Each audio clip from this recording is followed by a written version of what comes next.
Урматтуу билим берүү министринин орун басары, мен дагы ушу Мирлан Канатбековичтин оюн улам кетким келет да. Билимдин башаты бул эме, бул бала бакча, мектеп. Эмне себептен сиздер ушул каршы пикир билдирип атасыздар? Эмне үчүн комитетте мындай чечим чыкты? Билимдин сапатын өркүндөттүн ордуна кайра артка тартып атасыңар да? Мирлан Исакбекович, рахмат. Мен дагы бир жол белгилеп койгум келип атат.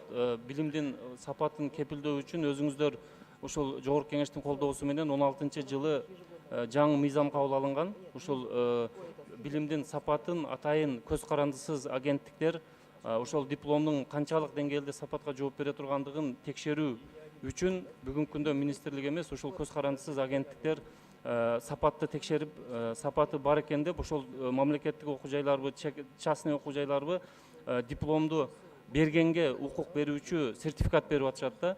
Ушул институт бүгүнкү күнү жаңы иштеп баштап, ошонун ичинде бүгүнкү көтөрүлүп аткан ушул тестирлөө дагы камтылгандыктан министрлик ошол бүгүн ушул көз карандысыз аккредитациянын кайсы бир жыйынтыктары чыкканга чейин бир аз токтотуп туралы деген гана чечим болду.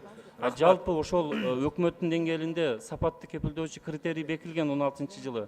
Ошол жерде бүгүн сиздер көтөрүп аткан билимдин сапаты жөнүндө, формалдуулук жөнүндө бардык маселелер ошол жерде толук каралган да. Рахмат. Ал статусу кандай? Ал эмне, программабы же өкмөттүн токтомубу? Ал биринчи мыйзам чыккан, ар бир университеттеги ар бир адистик программалык аккредитациядан өтсүн. Ал эми ар бир университет өзү институционалдык деп коет, жалпы баягы статусу боюнча аккредитациядан өтөт да. Аны ошол жеке частный көз карандысыз эл аралык стандартка жооп берген агентстволор уюштурат.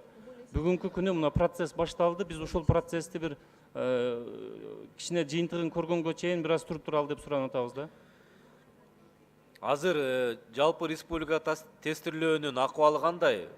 Мисалы 2017-жылы канча балабыз ушул тийиштүү балды алды? Канча пайыз?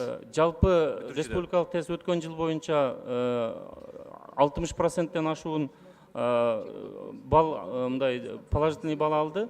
Андан сырткары ошол орточо балдагын жылдан жылга өсүү байкалууда. Баягы эң төмөнкү балл мурун 110 балл болсо, баягы орточо кабыл алуулар уже 117 балга чейин өстү.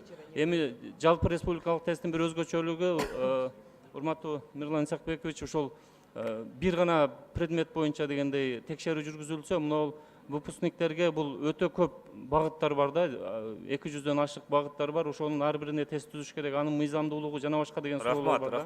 Рахмат.